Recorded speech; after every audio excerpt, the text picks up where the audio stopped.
cap when he saw the foreman. "That's the sub-foreman," explained Thorpe. "He answers to me." The little man had given a signal, and Thorpe added, "Excuse me for a moment. He's got something on his mind."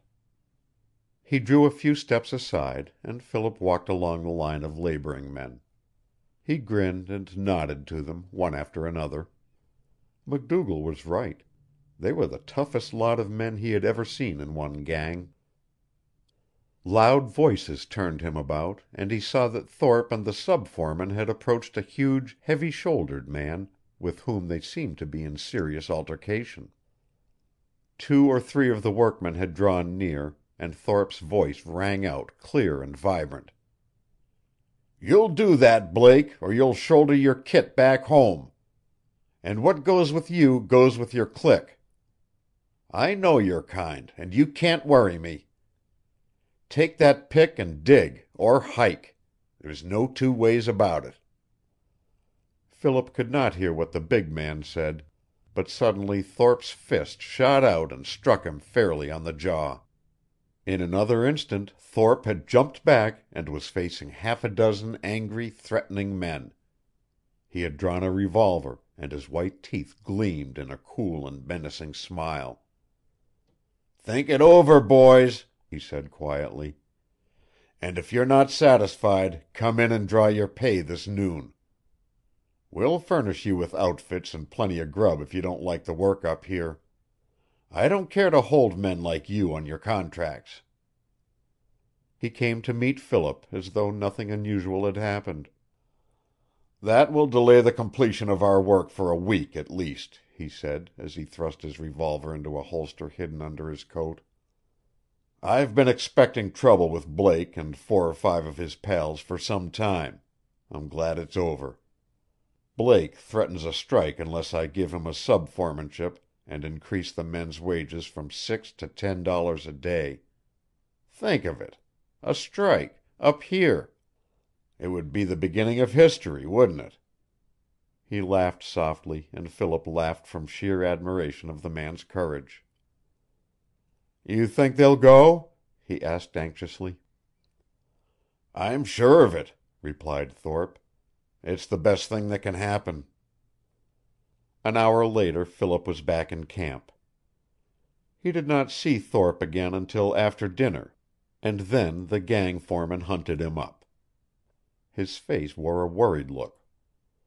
"It's a little worse than I expected," he said. "Blake and 8 others came in for their pay and outfits this noon. I didn't think that more than 3 or 4 would have the nerve to quit." "I'll furnish you with men to take their places," said Philip. "There's the hitch," replied Thorpe, rolling a cigarette. "I want my men to work by themselves. Put half a dozen of your amateur road men among them and it'll mean 20% less work done, and perhaps trouble. They're a tough lot. I concede that. I've thought of a way to offset the loss of Blake and the others. We can set a gang of your men at work over at Gray Beaver Lake, and they can build up to meet us." Philip saw MacDougall soon after his short talk with Thorpe. The engineer did not disguise his pleasure at the turn which affairs had taken. "I'm glad they're going," he declared. "If there's to be trouble, I'll feel easier with that bunch out of camp. I'd give my next month's salary if Thorpe would take his whole outfit back where they came from. They're doing business with the road bed all right, but I don't like the idea of having 'em around when there are throats to be cut, one side or t'other." Philip did not see Thorpe again that day. He selected his men for the Gray Beaver work, and in the afternoon dispatched a messenger over the Fort Churchill route to meet Brokaw. He was confident that Brokaw and his daughter would show up during the next few days, but at the same time he instructed the messenger to go to Churchill if he should not meet them on the way. Other men he sent to recall the prospecting parties outfitted by MacDougall. Early in the evening the St. Pierres, Lecault, and Henshaw joined him for a few minutes in the office. During the day the 4 had done scout work 5 miles on all sides of the camp. Lecault had shot a moose 3 miles to the south and had hung up the meat. One of the St. Pierres saw Blake and his gang on the way to the Churchill. Beyond these two incidents they brought in no news.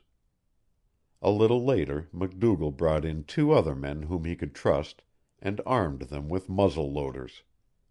They were the 2 last guns in the camp. With 10 men constantly prepared for attack, Philip began to feel that he had the situation well in hand. It would be practically impossible for his enemies to surprise the camp, and after their first day's scout duty the men on the trail would always be within sound of rifle shots, even if they did not discover the advance of an attacking force in time to beat them to camp. In the event of one making such a discovery he was to signal the others by a series of shots, such as one might fire at a running moose. Philip found it almost impossible to fight back his thoughts of Jeanne. During the 2 or 3 days that followed the departure of Blake he did not allow himself an hour's rest from early dawn until late at night. Each night he went to bed exhausted, with the hope that sleep would bury his grief. The struggle wore upon him, and the faithful MacDougall began to note the change in his comrade's face. The 4th day Thorpe disappeared and did not show up again until the following morning.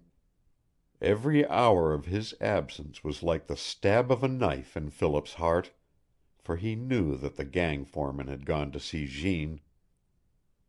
3 days later the visit was repeated, and that night MacDougall found Philip in a fever. "You're overdoing," he told him. "You're not in bed 5 hours out of the 24. Cut it out, or you'll be in the hospital instead of in the fighting line when the big show comes to town."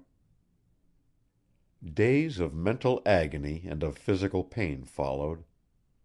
Neither Philip nor MacDougall could understand the mysterious lack of developments. They had expected attack before this, and yet ceaseless scout work brought in no evidence of an approaching crisis. Neither could they understand the growing disaffection among Thorpe's men. The numerical strength of the gang dwindled from 19 down to 15, from 15 to 12. At last Thorpe voluntarily asked Philip to cut his salary in 2, because he could not hold his men. On that same day the little sub-foreman and 2 others left him, leaving only 9 men at work.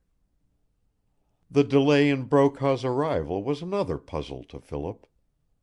2 weeks passed, and in that time Thorpe left camp 3 times.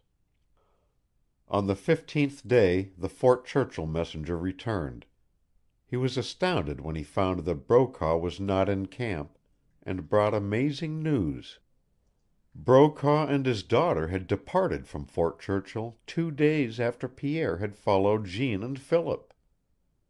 They had gone in 2 canoes up the Churchill. He had seen no signs of them anywhere along the route. No sooner had he received the news than Philip sent the messenger after MacDougall. The Scotchman's red face stared at him blankly when he told him what had happened. "That's their first move in the real fight," said Philip, with a hard ring in his voice. "They've got Brokaw. Keep your men close from this hour on, Sandy. Hereafter let 5 of them sleep in our bunks during the day, and keep them awake during the night." 5 days passed without a sign of an enemy. About 8 o'clock on the night of the 6th, MacDougall came into the office where Philip was alone. The young Scotchman's usually florid face was white. He dropped a curse as he grasped the hand of a chair with both hands. It was the 3rd or 4th time that Philip had heard MacDougall swear. "Damn that Thorpe!" he cried in a low voice. "What's up?" asked Philip, his muscles tightening. MacDougall viciously beat the ash from the bowl of his pipe. "I didn't want to worry you about Thorpe, so I've kept quiet about some things," he growled. "Thorpe brought up a load of whiskey with him. I knew it was against the law you've set down for this camp, but I figured